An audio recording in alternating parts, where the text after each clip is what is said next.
Have you ever finished a tin of Altoids and thought, that's a nice looking tin? Many people have. Over the years, Altoid tins have been repurposed for a wide range of things, from sewing kits and survival kits to handheld gaming systems and audio amps. But have you ever looked at a tin of Altoids and thought, that looks like a tiny computer? It is common in the cyberdeck community to use robust containers like Pelican cases and ammo boxes to make cool-looking cyberdecks. Altoid tins tick a lot of boxes here. They are robust enclosures, nondescript, and DIY friendly, if maybe a tad small. So I wanted to take an Altoids tin and make it into a fully fledged cyberdeck with a mechanical keyboard, display, and some external inputs and outputs. But I had to figure out how to fit all of that inside an Altoids tin. For the CPU, I would use a Raspberry Pi Zero. I bought these used a few years ago, so the first thing I did was make sure they work.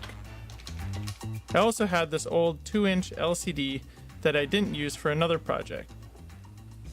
Getting the LCD to work took a little bit longer than expected, as it uses an SPI interface and I had to use a legacy version of the Raspberry Pi OS, as well as make some changes to the Raspberry Pi config. I wanted my cyberdeck to be self-powered, so I ordered a UPS hat for the 0W and got that working.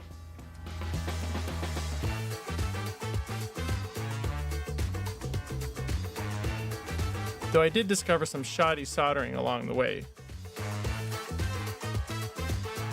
So what I've done here is just put a jumper from ground on pin 6 to ground on pin 9, and that got everything working. Now that everything was functioning, what I really needed was a smaller keyboard.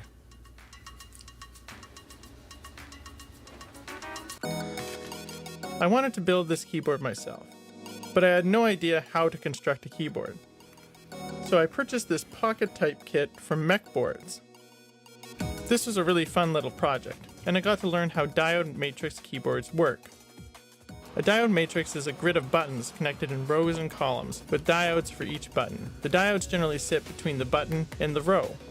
By connecting each row and each column to an input on the microcontroller, you can easily distinguish when a particular button is pressed. This means that you can use many more buttons than your controller has inputs. Building the pocket type was the perfect segue for thinking about how to build an even smaller keyboard. Because at the end of the day, this keyboard was going to have to be pretty tiny to fit inside the Altoids tin.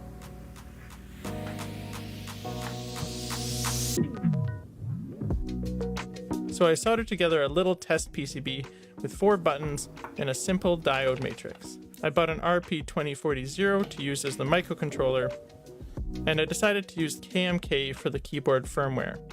KMK is a beginner-friendly firmware powered by Python, which makes it simple to program the diode matrix. Then it was time to build something sized perfectly for the Altoids tin. I built the entire thing on a cheap protoboard. Maybe next time I'll have to teach myself PCB design.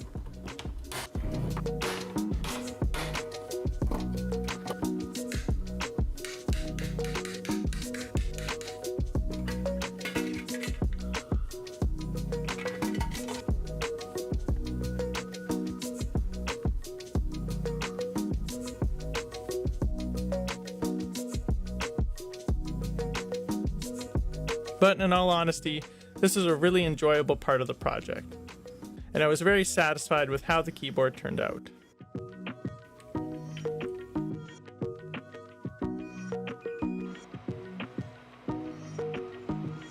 Once I had it assembled, I programmed it with KMK and checked that it worked. The exact key map I will include on my GitHub or on hackaday.io.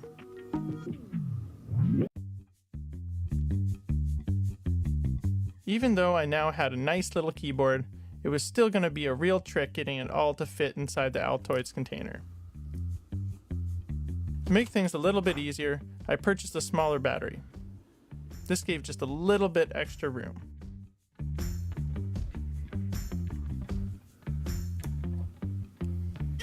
I also slimmed things down by removing some of the components and soldering the UPS board and the display connector directly to the Raspberry Pi.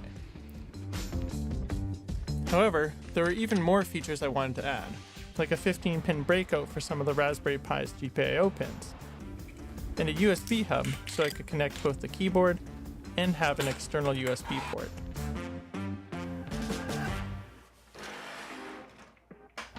To hold all of this inside the Altoids container, I went through a lot of design iterations.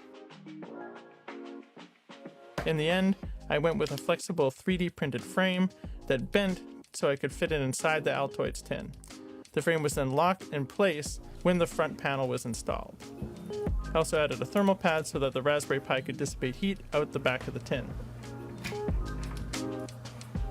Getting everything in there was a real game of Tetris.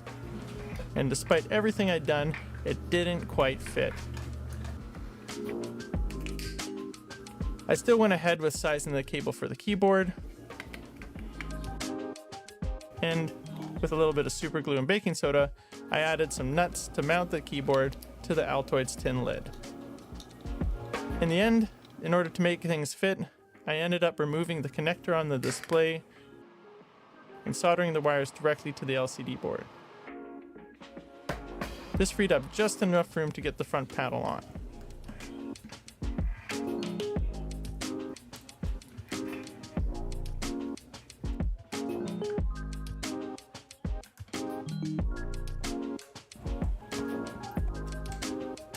There still wasn't quite enough room to shut the tin, so I used some pieces from another Altoids tin and soldered them in place to extend the hinges.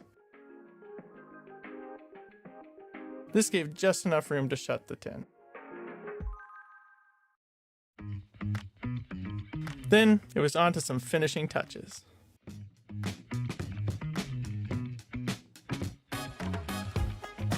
On the side of the tin, I engraved labels for the GPIO pins, as well as labels for the charging port and the USB port. I had a little bit of paint left over from my Tommy B build, so I painted the faceplate beige, like a vintage desktop.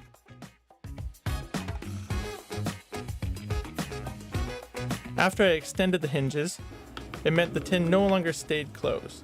So I bent the lip of the tin just a little bit, which provided enough friction for the tin to snap shut.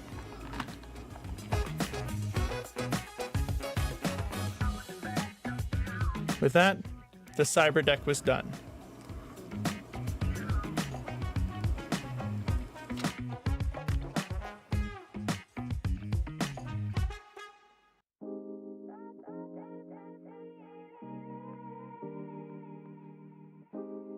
It looked perfect.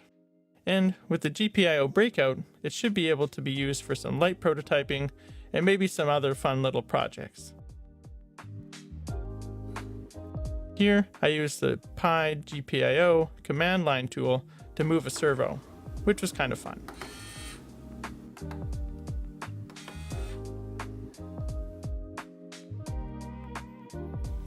I really enjoyed getting to make this teeny tiny cyber deck inside an Altoid container. I hope you enjoyed the video. And I just wanted to thank everyone who subscribed to the channel so far. As of making this video, I have just over 5,000 subscribers. I haven't been able to post project videos super consistently. At this point, I'm maybe averaging one a year, but I'd like to do better. So I'm now offering memberships for the Exercising Ingenuity channel. There are 2 levels of membership, the Idea Idler and the Ingenuity Engine. But both levels of membership go towards keeping me working on projects and help me share them with you.